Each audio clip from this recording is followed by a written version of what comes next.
Yo, Daniel, just to shed some light here.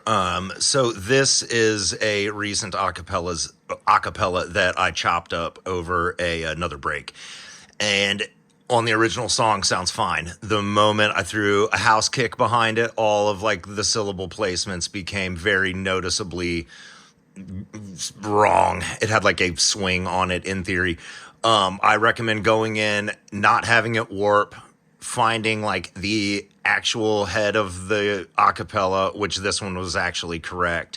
But you can see like in here, like the vocals do not come in like right on quote unquote the one. There's like 2 or 3 words before the one. So finding that 111 is like really, really important. And it was kind of funny because I ended up moving this one back. But then from that point on, you are grabbing words, syllables, whatever. And in this situation, you can see like it's definitely not consistent. They're pretty good throughout this entire bar.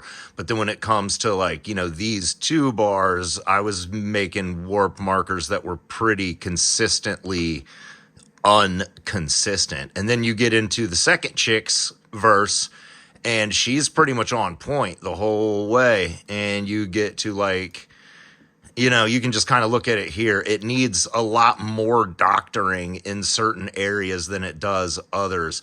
But one thing to make sure that you are paying attention to is that you've got a warp marker behind what you are trying to adjust, because it's going to throw everything off that's in here. Like if we move this, everything on either side of it jacks up.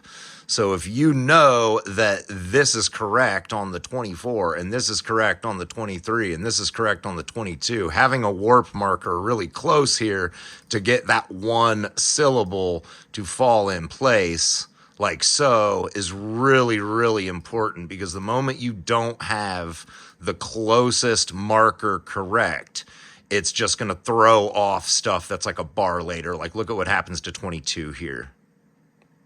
Like everything in between the markers moves. So it's real important to have your markers outside of what you're fucking with proper. Here's another track. Shit, this chick was on point, and I literally was able to just snap this in without one single solitary warp marker, and it was perfect. I think I got a Kevin Gates one on here. Yeah, Kevin Gates is a maniac.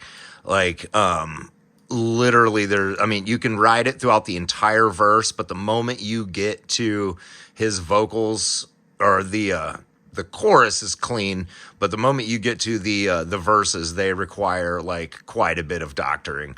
But yeah, man, hope that helps.